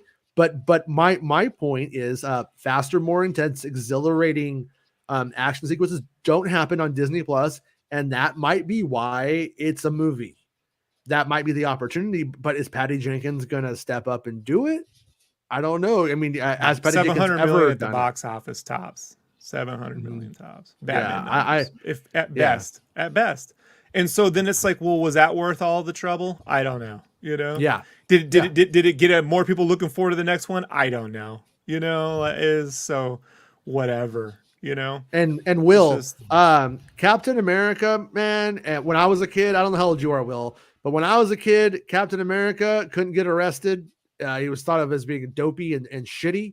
And Iron Man was literally like, who the fuck is that guy? He looks cool. Who the fuck is that? Nobody knew. We had these Marvel trading cards as a kid, and Iron Man was the one in every pack. Nobody wanted him. He was like, Will must he have was- been 8 when that movie came out, because I gotta tell you, I was the Captain America guy. Like, yeah, all my life, I was like, that's my fucking. I started watching football in the Army because I turned on the AFN, Armed Forces Network, and they had a football game on, and there was this dude playing. I'm like, oh, he looks like Captain America. It was Peyton Manning, his first game, right? I was like, I'll follow this guy only because he looks like Steve fucking Rogers to me, you know. But those characters, you gotta understand that whole company got downgraded like financially in 2006 or 7 because Michael Packner and all these guys were like, they have nothing left. All the good characters are taken up by other companies. Iron Man, we weren't allowed to put Iron Man on a shirt in 2005 when I got into licensed apparel. I wasn't allowed to put Captain America on a shirt until Civil War came out, and it was only if he was surrounded by all the other characters, right? That movie was a goof to people. Avengers changed everything. Yeah. You know what I mean? And that actor sells that character. But Captain America didn't become cool until the Winter Soldier film. That was the thing that really changed. Yeah, that changed everyone's perception of Captain America was Winter Soldier. Like outside of the comic book culture. Yeah, outside the comic book culture. Yeah. So that was and I always find it funny. They don't call it Captain America Winter Soldier. They call it Winter Soldier. So you just got this cool name called Winter Soldier. And had that been called Captain America, what was the first one they were going to call it? Like Rise of the Serpent Society, or it was a goof name that they were going to do. That was Civil War, but like if it had been called Captain America 2, it wouldn't have hit. So it just depends on, like, the name Captain America is inherently goofy. That's why they call it Civil War. You know, but there's a big lesson here for people that like me who primarily only follow Star Wars, and that's that. Some of these C-list Star Wars characters or people that are considered C-list on Disney Plus may end up becoming the biggest thing in Star Wars film one day. There may be a time when, Luke Skywalker is downgraded to Captain America status compared to this new Iron Man, maybe Mandalorian, something like that. It could happen. It's completely like in the realm of possibility here. Especially over the years, as people develop and new creatives come aboard, like who knows, right? I mean, like as a kid, I never could have saw all this as a kid. I never could have saw Iron Man being what he is. But right. But what I'm trying to get at is, rather than say let's do a movie and get everyone with the special effects, is let the characters play in the character space on the TV side. Yeah. You know what I mean? Let them actually prove their worth, and then we put them on the screen. Because unless they had an auteur thing, man, like they really knew where they were going with the film and they had a clear vision. But I have not. They are a company of iteration at this point. They need to iterate, and iterating on the big. I think they thought they might be able to do that on the big screen the way Marvel has, but Marvel has all these different characters. When it's the same characters or something, Star Wars is not the same as. You're not going to get a. How do I say this? Captain America and Winter Soldier ain't the same as Ant-Man, ain't the same as Thor Ragnarok. You can't do that to Star Wars too much, right? Yeah. Like, before people get mad. So it's a different beast altogether. I think this is the better compromise. What? Oh, it's May the 4th. May the 4th is... That all goes back to Celebration, right? That was just a big... No, it was just people started making... People just started observing the date as a joke on social media. And it became sort of an early version of what we now call memes in a way. And as did Revenge of the Fifth. And saying then, fourth with a lisp. The fourth. And, hey. But then we ended up with fourth. It all started because of Junkbox says it all started because of May 4th. Now they slapped the date on something Star Wars-y for marketing purposes. Yeah. Yeah, it's careful with slapping the date, man. It's a word you don't want to throw around the net today. I agree with Rob, says the other Jason. How you doing, other Jason? Will Morgan says Bowie steps into the arena. This place really is a cult. Jason says only you folks know this. I haven't told my wife yet. I pre-ordered her the Weta's doing those labyrinth figures. Really cool sculpts. Yeah, they got a great. I got her the Jareth and then what's her face with the big fucking monster. I got all them fucking characters. Okay. but he's got the big cod piece. Super good. Super good. Nice. Yeah. Yeah, and he's tuned out, so it's got a good animated style to it. It's cool. Oh, nice. Yeah. Kind of want those. Anyways, Jason says the Mythosaur will require some big effects. Boba riding his Rancor will require big effects. The grand finale of Mando needs a film budget and time to develop effects. Yeah, that's kind of where I'm at with films, and I think we all agree is like if you're gonna make a Star Wars movie today, I want every act give me a pod race essentially. Not I mean that I'm saying that kind of lightheartedly. I'm not saying like, but you used to have a feature that opened a Star Wars film, some kind of mid-level feature in the middle, and then at the end you had the big another feature that was the big culmination. And we're not going to have that on Disney Plus. I don't think. I just don't think that the technology is there. I don't think there's the space to do it. So films are the only place. So set that. Yeah, they really need to set that apart. And as like Rob says, if the Disney Plus shows sort of graduate towards a film that does that stuff, then rad. But I also think if you're not going to do that, still do those big visual effects driven theatrical moments for us, because in reality, I also think it would be a smart time. They're not going to do this, I don't think, but it would be a smart time to develop or start releasing a new series of films with things to follow, because I think coming out of the pandemic here, as we get closer to being past the pandemic, I think we're going to see people loving to go to the theater. I think we're going to see some movies really make a ton of money, not even because they're good, but just because they simply are at the right place at the right time. And I hope Star Wars is ready to capitalize on when that time is truly here. Do you think that we'll ever have people lining up around the block for Star Wars anymore? Not with pre-sales and digital. Finished, I think that's done. Yeah, when you can map out the tickets, the seats and stuff. Yeah, I think it's and now that they're doing them like a day ahead. I will also never, Max, go to a theater that doesn't allow me to pick my seat ahead of time. I am never standing in line hoping to get a good seat. I'm picking my seat right now. Again. ever again. That is something that I do not miss. The last time I had to do that was 300, and man, we had to sit front row at the IMAX Spectrum. Like this? I don't know if you've ever sat front row at the IMAX Spectrum. Yeah, for a movie that is largely in slow motion. And I was like, look at the airbrush tits on that guy. Wow. Like, should have brought the girlfriend. He's stacked. Yes. It was beefcake for reals. But like Johannes is asking, do you think they'll announce anything on May 4th? And so my take would be, if they do announce anything on May 4th, it would be something that they felt would be lost in the shuffle of Celebration, which is a good 20 something days later. So my guess is that they would be saving stuff. So like for instance, let's just pretend that they're going to give a sneak peek of Bad Batch at, not like saying they're going to show, let's say they're going to show 5 minutes of Bad Batch stuff and like an extended trailer for people there that at that panel. Well, at that point, they're already announcing the Bad Batch stuff. So maybe they would do the announcement of the Bad Batch on May 4th, and then that it's coming in October of 2023 or something. I'm making that up, but they would do that. And then because they know it would be killing itself. Like they're losing an announcement by showing something, by announcing and showing. So that might be a way of like double dipping and pretending to give us something when they're not really giving us anything.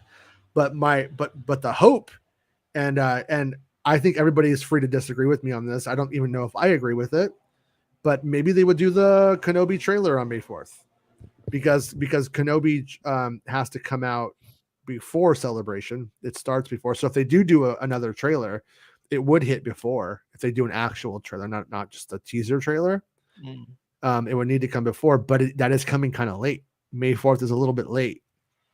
But at the same time, it's like, what are you gonna do? I think the big like confusing things about what they've done in the past compared to what they'll do this time is that in the past, it wasn't May 4th and it wasn't Celebration Anaheim. That's the big difference. The May 4th stuff isn't really like a big deal. Nobody really gives a shit. Only fans like us go, are they going to do something for it? Are they going to make it special for them? Yeah. You said, yeah, they normally like release like merchandise, or like sales, like, in honor of like t-shirts, 20% off, some shit like that. Honor. Yeah. Huh? They have no honor, Max. Yeah. So I mean, they're just like, give us the money or get out. Honor. Thanks, Will. Will says, I came here to throw trash cans and slap people, and I'm all out of trash cans. Hey, Chris, do you want to come on right now? I'll send you the invite, bud. You're always welcome on the show. They bankrupt. Jugbuck says, that's our new shirt in they Star bankrupt. Wars fonts. Yeah. They bankrupt. Star Jedi. Yeah, the Serpent Society was going to be the third Captain America film. Yeah, I corrected myself. It was the third one, but had it had a name like that, no one would remember. Yeah, I forgot about it. What's the name of it? Was it Winter Soldier 2? It became Civil War. I said no. I just said I forgot the name. It was a joke. Will Morgan says, "I'm 43 and not scared to set the trash cans on fire like Donkey Kong." Yeah, as a young punk, I had a sort of like kind of fancied myself as a young Jack Napier, and every fancy Jack Napier always has a Bob Lagoon or two. And I had a couple of just the weirdo rando kids that were just literally insane. And this kid walked out, sad to say, and he died. He got ran over by a car because he didn't look both ways before he crossed the street. So always look both ways before you cross the street. Yeah, kind of like, but it kind of fits. This kid, he was like, "What are we gonna do today, boss?" And I was like, "Why don't you go set something on fire?" And he's like, like what? I'm like, I don't know, the trash cans. So he goes, he's all, you have a lighter? I'm like, I don't have a lighter. He's like, what do you think I am? Fire, pot dealer? Fire. So he goes around asking everybody if they have a lighter. Finally, somebody gives him a book of matches. And then that kid just walked around the whole school throwing matches into trash cans. A bunch of trash cans got set on fire. This is like 1993. And then it got into the news as if there was a massive protest at the school and we were setting trash cans on fire in protest. It had nothing to do with anything other than the fact that I like anarchy. Like in the mind of the superintendent was the prison break scene from The Watchmen. Yeah. Right. In reality, it's just some kid dumping matches in some bins. I'm gonna rewind a little bit. In reality, it's that some men just want to see the world burn. Okay. Different movie. Different. Speaking of, it counts though. But I love Howard the Duck. I do. Mm-hmm. A lot. Yeah, no one hates Howard the Duck. I'm the one on record saying this is the first time I ever saw duck boobs. I was like, that was fun. Play duck. She's like in the tub, the whole bit. Oh, I remember the opening. The opening to Howard the Duck's the best part of the film, really. Just when he's on the planet and he's got his stogies and reading this all. I was like, wasn't he horny all the time? Tim Robbins. Yeah, he's horny all the time. I've been horny for Leah Thompson since I was about 4 years old. So the movie holds up for that reason alone. He gets a job in a spa, right? Like he's like at the towel boy at the spa. Yeah. See, so I watched it. I bought it. I bought it. Get the cold key, Howard. The cold key, Howard. The cold key, Howard. I know. I'll never forget it. All right, I'm sending Spreezy the link, and if he's around, he could come on. If not, it's all on him. What happened? Why did you say oh? Oh, I couldn't find his name because he hasn't DM'd me in a couple of days. So are they coming for you? Yeah, they don't know I'm here. Oh no, I didn't do the trash cans. Kennedy's on her way. That was that kid who's mysteriously dead now. Oh, that doesn't sound good. That doesn't sound good. Neither of this is working for you, Jason. No, none of it is. I mean, yeah. You're gonna have to explain this all in a video. It's not good. No, it was really weird. A joke. He when the like hippie kids were like putting like they had these little vials, like a little bit of sand, it's like a little bit of sand from Maui in it, you know, and he was like, "What is that?" And we were like, "Oh, it's magic." And then this witch that we hung out with started saying, "You gotta put your cum in it." And he looked at me, and I was just like, "If the witch says it, she's a witch, dude. What do I know?" And he came to school and got suspended for wearing cum around his neck, a cum necklace, a literal cum necklace. Yeah, that happened, and I'm telling you about it on a Star Wars podcast. Who did this? Your friend? The kid who died. Yeah. Oh, Yeah, I think it was Ricky. He was cool. He was crazy. He was fucking wild. But yeah, good at setting fires, wearing necklaces. Yeah. But yeah, that was high school, man. It was weird, you know. What can I say? I made some mistakes. I had some fire set, but it was the Beavis and Butthead times, you know. What are you gonna do? yeah. That's why I said fire. Yeah. Fire.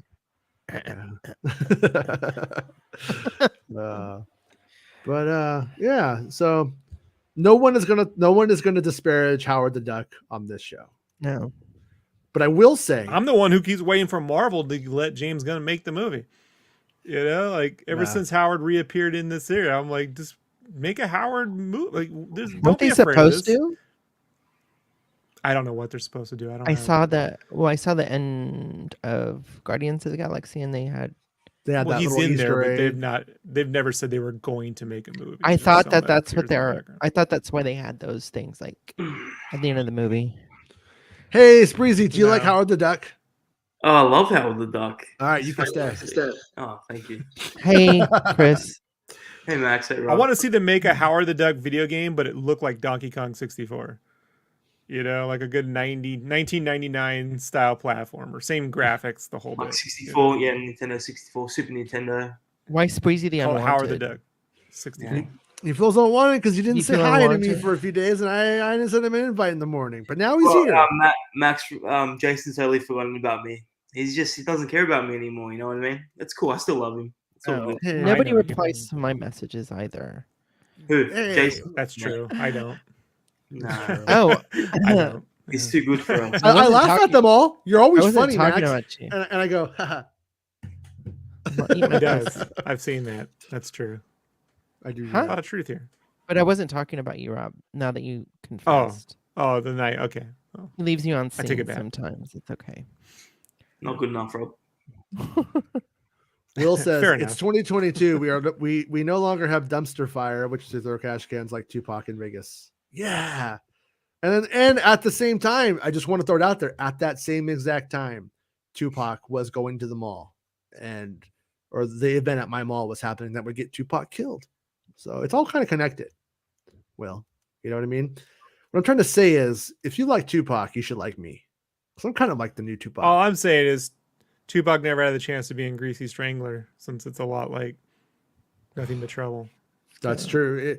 I will say it. Greasy Strangler is the new Nothing But Trouble, and also Tupac was in contention to be Mace Windu, and that would have been crazy. And Tupac dated Madonna. Did he really? Mm-hmm. Way to go! Way to go, Tupac! Yeah. Way to go, Tupac! You did. She admitted to. Well, it's not that it wasn't like a surprise, but they asked her about it, and she said, "Yeah, they did." Yeah. And I Tupac picture- is a good-looking dude, though. What it's a shame she never dated like Chris Farley. You know, something that I wouldn't expect. You know, like a funny guy. You know, she dated like, Dennis. Oh my God! When she was dating Dennis Rodman, when I was living in San Antonio, it was a big deal. They always thought that she was. He's weird, but he's super in shape. I mean, she needs to impress me with something I wouldn't expect. I ever tell you about when I ate pancakes next to Dennis Rodman? No. Denny's. It was Norm's, not Denny's. It was Norm's, and it was I was in when I lived in Costa Mesa, and it was like kind of like late. My son was on a weird sleep schedule, and he woke up and he's like, "Dad, I'm hungry," and I'm like, he's like, "What do you want?" He's like, "Make me pancakes." It's like 3. I'm like, "I'm not making you pancakes. I'll take you out to get pancakes though." And he's like, "Okay."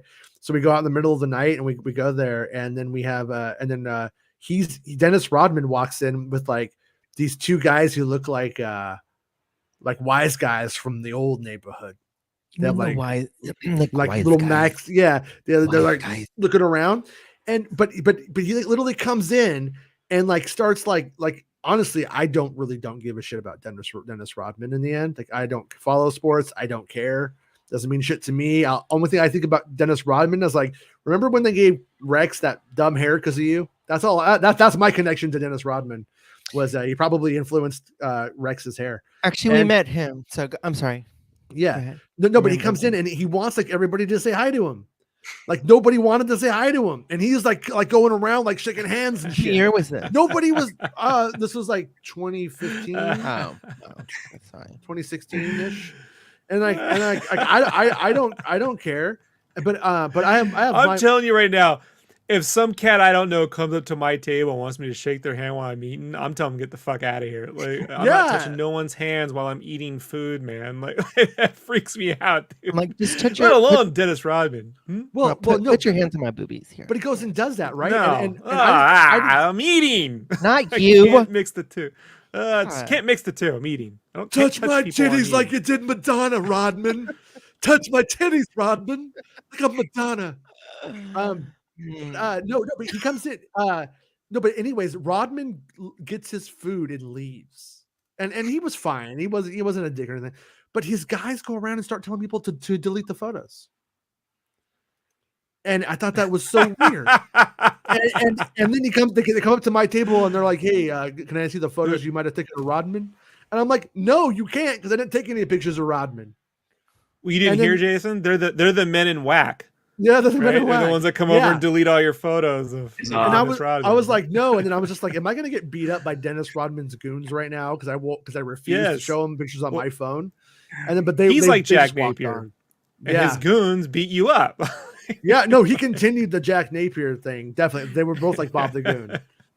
And then they didn't hassle me. They were fine. You know what I mean? It wasn't like a big thing. They were just like kind of like. Suspicious. Dennis Rodman came to my table at Norm's and forced himself into my life, and then deleted photos from my phone. Checks out for LA. Well, the funny thing was that it like Dennis Rodman didn't need to go into Norm's and get the pancakes. He wanted to come in and get a bunch of attention from a bunch of plebs. That's all that it was, because he didn't even eat his food there. He was getting it to go. And his two guys could have just got to go. They're going to be cold. You guys, he just wanted the attention.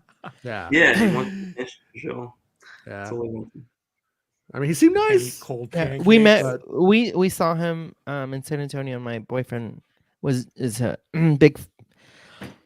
My ex-boyfriend was a big basketball fan, and so was he a Rod man? If you know what I mean. Yes. No. Okay. No. Bad joke. So he went up to him and introduced himself, and I think I met him too. Dennis Rodman. My name is Dennis Littleman. Little Rod. No, I'm kidding. Sorry. Are you still friends with this boyfriend? Because if so, I will not make fun of him anymore. No, I am. Okay. Never. No, we're mind. just He's friends. Great guy. He's with a very nice sized rod. Go on. I'm more into Dennis UAP, man. The rods, I don't really get behind that whole thing. I see what you're saying. I get it. What? Cheeky roast. Yeah, it's stupid nerd shit, but it checks out. So, sorry, Hootie Tootie Disco Cutie. Please continue. Yeah. Sure. So we went up to him. He met him, and then my friend was like, said something really inappropriate about Dennis Rodman's hand. He's like, "Do you know where Dennis Rodman's hand's been? You just shook his hand." Oh, like what? You know what I'm talking about? Madonna's asshole. Probably. That's what he was saying. Yeah. That's where I would have put it. Not his asshole. Her asshole. I would have shockered Madonna if I had the chance. Shocker. Especially 20 years ago when she was really hot. Oh yeah. She still is. I haven't seen her like this. Chris is judgmental. Like, she is very. She's so hot. I would say though, I would be like Madonna, like a virgin. I doubt it. I doubt it. I'm kidding. I'm just being stupid. What? I'm being stupid. What are you talking That's about? true. I'm just being stupid. I was talking about the old like a virgin thing where she can't take the big dick from Reservoir Dogs. And I was like, Madonna, I think you can take it. I think you've learned. Jason, don't preach. Right? Yeah. Jason, Yeah. don't preach. Don't go there, girlfriend. Papa Baranoida, don't preach. Oh. Yeah. So Will Morgan says Meta. I'll take it. He's contractually obligated to say it 8 times a day. So. Chris, you've always had a beard, right? Yeah. It looks I'm growing it out for it looks Kenobi. fuller. He came out the womb like that, Max. I don't know if you're aware. No, it I'm just not- looks fuller. I wasn't Thank sure. you. if I- Thank you. I'll take that as a compliment, Max. Yeah, but yeah, totally. I'm growing it out until Kenobi. I'm trying to get the bum homeless look. Oh, so you're Kenobi inspired. Yeah, growing out the hair again. So yeah. Oh, nice. Thank you. He's sleeping on a You're cave gonna go floor. Kurtz if the series isn't good, will you cut it into a Kurtz beard? Like, because that's always A mullet. it's always No, a welcome. mullet. No, Oh, a pussy eating Kurtz beard. You gotta do it, man. If you Here's the thing. Okay, if it sucks, you can we make a mullet. Look, I'll definitely trim it because I definitely need to trim it. It's going over my lip and looks pretty shit right now. But yeah, I'll cut this and grow it out for you for 6 months. If it's shit, but going by Jason's predictions and You what probably he won't said, have to do that. yeah, he It's reckons gross. he's got some confidence in the show, so I trust Jason. You know Should we all make a bet about like something that we'll do if 100%? if it's 100%. not, okay, so what about Rob? I don't know. Well, I know with Chris, we want him to shave his goatee into a pussy eating Kurtz beard. If he should lose Here's what I'll whatever it have to happens do. to be. I'll have Yeah, to me sit too. here and watch this show if it's fucking horrible, and that's pain enough. Like just like Boba Fett, I'll just be sitting here banging my head against the table. Like, why are we doing Rob, this? to you ourselves? loved episode 2. You were saying it's the best Star Wars. Yeah, sequel but you're years. missing like the 5 other episodes of Rob talking about that series, and everyone in the comments going, "Why does he like it? What's wrong with him?" I love the Remember fight. that? Yeah. I do. 2 and 6, that's the one. And I do think the visual effects on the episode when they're in the ship looking at the Sarlacc was good. Yeah. Like the visual Sure. effects on this, yeah, that was good. But I don't know what about to it. do. If this I know it's gonna be good. So what should the dare know be if you for me? believe I don't that. even You have to rip a bumper off your car. Ooh. you got to go to norms and force people to shake your hands and then delete their photos. we don't have norms. We don't have a norms here. Yeah. Oh yeah, you know, you are a Denny's state. Denny's Yeah. only. Yeah. Denny's in San Antonio. Never saw so many fights in one Denny's in one night in a row that were not related. I've never been to Denny's in San Antonio. Don't. I You're gonna think get so. you're gonna get in a fight. Somebody's gonna try to attack somebody there. You may not even be aiming for you. You might just take like a stray punch, you know, that was meant for somebody else. Oh no. Oh, sorry, didn't see you No. there, kind of situation. Wrong place at the wrong time. Yeah, no. Yeah, it was Saturday night in San Antonio at Denny's though was pretty wild, believe it or not. Where did you go there? I was doing an academic conference, speaking at delivering a paper, and then yeah, so Where? went out that night. It was downtown. It was like in the conference center. I don't know what it was called now. I remember though going around on those gondolas, like On in the Riverwalk? Yeah, I remember doing that, and I was like, "I'm Selena." I remember I was Selena for a few minutes because Selena goes there, and then She did. yeah, She's died. yeah, she died. I lived. I know. So She's my friend's cousin actually. Like Really? literal cousin. They have the same last name too. Yeah. Well, Selena should have maybe followed in my footsteps because I had no problem going there, and I'm still here today. So just Very throwing it good. out there. Yeah. So watch, I'm gonna get like on some Selena fan. Yeah, you're gonna get blog. shit. Yeah. I'm gonna get like all the Selena stands are gonna come after me Big with their balls. walkers. like a bantha, but with their walkers. Oh man, but Yeah, but anyways, yeah, it was fun though. It was a fun city, but I gotta say, Max, It was fun. you're probably yeah. I had a good time in San Antonio overall. Okay. I was drunk a lot. What year was that? Oh, that was probably 2011, I wasn't 2012. there. Yeah, wasn't 2011, there. 2012. 10 years ago. But the Mexican food, it wasn't really holding up to California, Southern California. I think you went to the wrong places. Every You went to the Texan's wrong told me that. places. Every Texan's told me I went to the wrong place. Shut because up, Rob. Tex-Mex does not hold up to border food. It's The not- barbecue It's in not Texas is Tex-Mex phenomenal. That I'm talking Oh about. yeah. I'm not Yeah, talking about it's not even close. But when it comes to California border food, way better. Well, Max, I'm gonna come out and see you one of these days. Get And outta when I here. do, It's I'm gonna give you a chance to redeem But Texas not in, and Mexican not in, food for me. not in Houston. Not in Houston- Houston. Houston's Does bad. not. It does not. It tastes different. Okay, It's San Houston. Antonio. It probably tastes like Houston. California. Just kidding.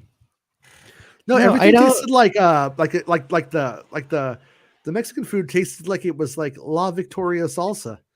It was just fuck are was you not. talking Yeah, about? it was like white people grocery store. No. Mexican food. Is what- is what I- No, and actually, the funny thing is that it's not funny, but everyone agrees that it tastes more authentic in San Antonio than it does. It doesn't taste. It tastes different here in Houston. I Yeah. don't really eat Mexican food here. So You know, the What- only Mexican food that I eat that's authentic is Taco Bell. yeah. Just Well, kidding. that's what's kind of funny is, I mean, a good question to ask when it comes to food is, Yeah. what is authentic? What is authenticity? Like how do you define it? You can't. So it's like, Yeah, All I know is when I lived in Mexico as a kid, we just ate a lot of tamales. That's all I Yeah. remember. I We hate ate so many tamales. tamales, and I Those are hate so them. I gross. can't stand They're tamales. gross. I like cornbread, but I can't stand tamales. Yeah, I don't know. like I probably cornbread. just ate too many of them. No, when I saw Just ate too many. okay, so like during Christmas, my family, all the women were making tamales. When I saw that the lard that they used, I went, "Oh, I'm not eating this shit ever again." And I always complained every time we had tamales. I just look I the other way, hate Max, them. because it's Ugh. fucking good. You like them? Oh, I love them. Mm. I'll fuck some 2 weeks tamales of up. tamales every I- summer. 2 weeks. That is like the best part about Southern California is there's always a friend that a family that you're friends with that are making like 300 tamales, and like about every 2 weeks they pretty much get like a free bag of tamales, and then like I'm just like, free. There's always someone selling tamales out of their car in California. So every time you go to the grocery store, if they don't have anything decent, they guarantee you can find someone selling some good tamales. I just can't eat tamales. All right, so Yeah. Jason, if you're ever, or even Rob, if you guys are ever here, we'll go to San Antonio, and I'll take you to some good place. Like, I'm serious. Yeah. I think you just probably went to or you probably went to like more popular So places or no, touristy places.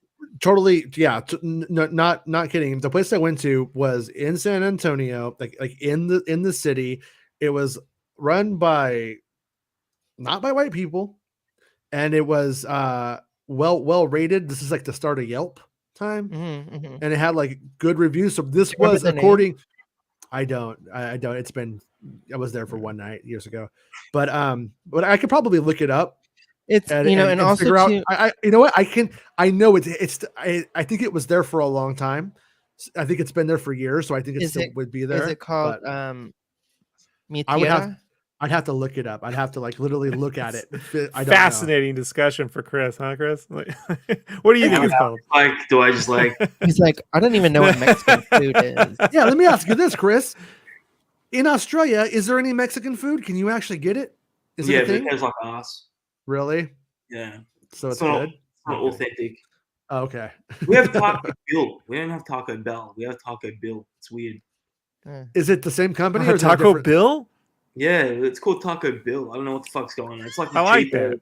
Taco Oh, Bell. she fucked Taco Donna. What? Taco Bill and Taco Donna are fucking. Yeah, for sure. Oh my god. Bill and Donna. They sound like they'd be a great couple. Yeah, but actually, I was thinking about when I visit my cousin, which I'm coming in September, Jason, so we can watch it like an episode of Andor or two together. I'll be there in September. All right. I visited her for like 2 weeks, like after the US Open. So Mhm. before COVID, I was going to the US Open every year, and then visiting her for 2 weeks. Every night, I'm getting Jack in the Box, like 20 chicken tenders a night. Like that's what I Okay. was. You poor soul. So You I poor have soul. to say this in my so as you know, when I do Lyft, I have passengers that are not from Houston, Okay. and they go crazy when they see that there's a Jack in the Box. Yeah, I love it. And I guess Jack in the Box Why? is not everywhere. My It's not good. Nah. It's junk food. Rob, Jack You in like the Box. it? chicken What do tenders, you what? okay, I for the will 10th smash time. every night. I'm not saying Chris is smoking the devil's grass. I'm not saying that, okay? But what I'm going to say, Rob, is this is another instance where not smoking the devil's grass, you just don't get it. Yeah. Maybe it's good, huh? Maybe one of us is on the smart track. It's not definitely good. Jack in the- I there's mean plenty of places. Jack in the There's a Box is gazillion drunk- places to it's eat in drunk California. Yeah. Don't pick a chain. This is ridiculous. This is ridiculous. My friend Look, would always any order place it that drunk. serves you cheesecake for breakfast is questionable. All right. No, Just letting you no, know. now you sound like an idiot to me. Yeah. Now you sound dumb. Don't Man, think. I haven't had Jack in the Box for 5 years. I'm fucking craving it big time. You'll eat it once. You, and you then- know what? You just increased your lifespan by 5 years. Like, Don't say that. Don't say that. Yeah. So, hold out. It's actually been kind of funny because there's this sort of like, I'm not saying I have OCD. I don't mean to make light of it, but you know, in the YouTube Studio app, there's this like way where you could go and you could edit the comments, right? So I got like the comments coming right here. Uh-huh. And the options are very limited and very annoying. And so basically, if I like something or I heart it or both of those things, it goes away and I don't have to see it ever again. Ooh. Otherwise, I have somebody asking me, who will be in the next movie with Ray and Finn and Poe in 2 years ago? And I can't get rid of it. But if I like it, now I don't have to see it again. It's gone. Is that But what you there's like no- on my comments? So yeah. So there's I could remove the comment, report spam, or hide the user from the channel. Those are my only options. It's really annoying, right? That's Mm. very annoying. But anyway, so I'm to the point now of time where all of the Fandom Menace guys are calling me a soy boy every day. And I got to that and I'm like, no, I always tell them these are pot tits. It's not soy. What the fuck is a soy boy? So okay, so they think that they further this idea. I don't know if they even believe it or whatever, but that if you eat a lot of soy, it makes you feminine. The feminine is bad, and therefore you're no longer a man, and you're a little bitch who likes The Last Jedi. That's their Americans are fucking stupid, aren't they, Chris? yeah. But the best thing ever, right. There's a video I am trying to find where this guy is like completely fucking like drinking beer because he's a real man and he's eating Jack in the Box tacos, calling me a soy boy and talking shit about me for about 5 minutes. And I want to find that video because it's so good because those tacos are pure fucking soy. Yeah. It's so Yeah, great. they're taco in name only. Like Yeah. they're basically soy tacos. Yeah. So that's why you cry in the shower like Hellboy sometimes. Because you're eating all that soy. No, but it's just like it's the irony, though. The irony. Yeah, it was really like it was infuriating and hilarious at the same time. But I do kind of miss when they were, you know. By the way, calling people soy chorizo, so good. Yeah, so good. Really, I'm gonna have to try that. Yeah. Because after you don't have the piggies don't have to suffer. I don't eat pig. I don't eat pork. So it's quite good. It's quite good. I'll have to try it. Yeah. We also have really good vegan nachos. Nachos, by the way. There's this kind of like, I don't know, all the vegan places. Like, I'm not a vegan. I wish I could be one. I wish I had that kind of like, you know, discipline, but I don't. But I tend to date people that are vegans. I don't know. It just keeps happening to me over and over and over again. And so I know the places, but vegan nachos, they make this vegan cheese on the nachos like in Southern California. It's fucking great. You know, it's better than real cheese. I love it. Michael, my roommate. Is it Ghost? No, it's my mail. Oh. I'm right next to the door. It's her bumper. Shut up. That's a sore spot Sorry. for me. Sorry. No, so he ate a lot of, soy products, and I actually bought it. I think I bought it first. It was soy bacon or the tofu bacon, and it's Yeah. really good. And then he started buying it, and they have like these plant-based burgers. Oh Those yeah, are really good.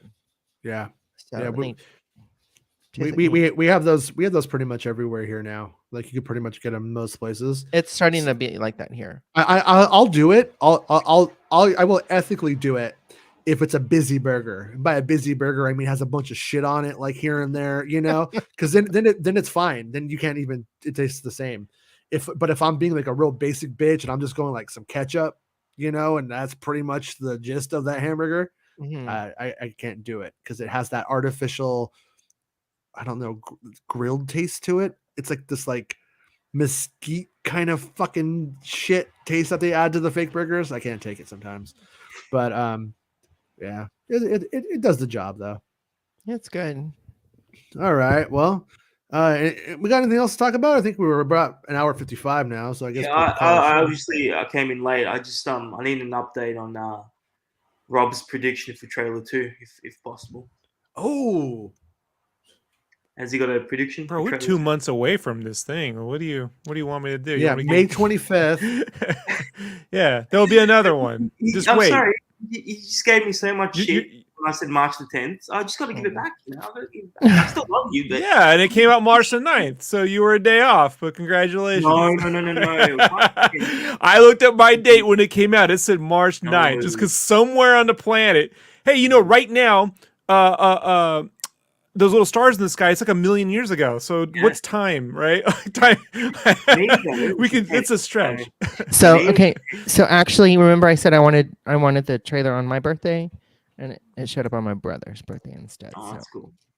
Close enough. But Chris is saying there's not going to be any new trailer. That's your whole take. I mean, the fact that is weird. Is that your take, Chris? No more trailers. Yeah. There's going to be no trailer. There's going to be a plentiful TV spots. Like we're getting for Moon Knight. Every day we're getting like a 15 second. That has been my... I'm with you. 15-second TV spot. I'm with you. I feel like there's a little bit too much emphasis here put on the too much teaser. Too much emphasis nest put on I like that. That's really good. I'm gonna steal that. Yeah. On the teaser moniker. I feel like Rob listened to me for a bit. He just doesn't listen to me. I listened to you. I'm the one who actually clarified your statement so everyone knew where you stood. You don't. What you're doing is you're like, hey, every 3 seconds you're like, hey, what now? I'm like, it's fucking March. They don't come out till the end of May. We're 2 months away. Just hold on, bud. It's coming. Another trailer's coming. I don't know what day it's coming. I would assume it would come on the 4th if they were smart. They won't. Yeah. I would say, if I were running the marketing department, I wouldn't have put shit out until the day it was ready to go. But I don't get to live in that world, so. There's going to be another trailer, and it's going to have Vader and Leia and all that other stuff in it. It's going to have... They'll have those too, but there'll be another trailer. What do I win? I win if I'm right? I want to... Well, okay, I'm not agreeing or disagreeing with you, but I do not feel that they have jumped through the hoops with Leia that they have to put her in the trailer before the first episode. What do you mean? Personally. They have gone out of their way to hide the fact that Leia and Bail Organa are part of this. Leia and Bail aren't a part of the official cast list, and Bria. They haven't put any of that stuff out. They've kept it all as secrets, and they could have put her in there, and we wouldn't even have known that she was Leia. We just thought she was some. Here's what we'll do. Hold on. If I'm wrong and there isn't an official real trailer, right? I will go get some Jack in a Box and eat this shit right in front of you on air. How about that, Chris? All right? You win. And if I'm right, how about you? No, I hate Jack in a Box. You have no fucking idea. I don't eat this food, man. Like this is food I used to eat when I was. Put it this way, when I worked at that toy store in 1996. Right, there was a Jack in a Box across the street. It's the one Genesee Balboa in San Diego. I used to eat 4 Jumbo Jacks every day hot off the grill. I got 260 pounds eating I haven't eaten Jack in a Box in at least 15 years. You know, and even then it was only because I had a salad and it used to make me sick. So if I'm wrong, whatever you want, I'll go order this shit. But if I'm right, you got to eat some Taco Bills. Kurt's beard. Like, Kurt's beard. Kurt's beard. Kurt's beard. Kurt's beard. Yes, eat what? Kurt's beard. No, but I got to order. I got to pick from the menu. You don't get to choose what you eat. No. Vice versa. Whoever's right doesn't have to have a Kurt's beard. Oh, man, a Kurt's beard. What about buttermilk sauce? That's good. Sorry? It's ranch. It's really good ranch. I know. Buttermilk Look, is so it says disgusting. Don't drink it. I did. It's just milk with vinegar and lemonade. Don't. It's not good. That's great. You don't need buttermilk. You could literally just put milk, lemon, and vinegar and milk. And Hey Rob, were you there. in San Diego? Were you near Chula Vista? Because that's where I stay in San Diego. I did not live in Chula Vista, no, but I've had family. Could we like hang out? Not really. I was when I lived in National City. That's closer to Chula Vista, but. Yeah. But now really. Where are you at now? Like fucking Ohio or something? Idaho? Yeah, I'm out. I'm in Meridian. It's outside of Boise. So it's a bunch of Rob. Yeah. If there's another trailer, which there won't, because I'm pretty good with this stuff. I'm not here to toot my own horn, but if there is another trailer, I'll get some Taco Bill right here in front of me, and Taco Bill. Is it soft? Are they soft tacos or hard? Soft. I've never been in store, so I don't know. I just see a few Taco Bills around. You got to give me a menu, and I'll give you the jacket, and you got to within reason. Right? We'll pick a few items, and you got to eat this shit. Right? So you can. Right. Sounds good. That's a fair trade. But you can't. I know Jason wants us to like. You can't be a force. Jason I got to see you. I'm on the audience side here. I think one of you should shave your beard into a Gary Kurtz. I'm not doing any of that bullshit, Jason. It's fine. You guys, cowards. That facial hair? No. I look like an absolute egg. So an egg. Oh my God, they do have Taco Bill. Yeah, I don't lie. It exists. Oh God, this doesn't look good. So wait, is Taco Bell with a different name, or is it just like a knockoff of Taco Bell? I think it's a knockoff. Okay. So I think we have the rights to Taco Bell. Yeah, I think it's just Taco Bill. So they just call it Taco Bill. It's like McDougal's. Yeah, something like that. I fell behind on the show, still catching that Bill Clinton reached out. I would have smelled it. Whoever Star Wars Santa's still making 90s libertarian jokes. Good for him. You know what I mean? Actually, wait a minute. Good for him. Oh, Chris, it doesn't look that bad though.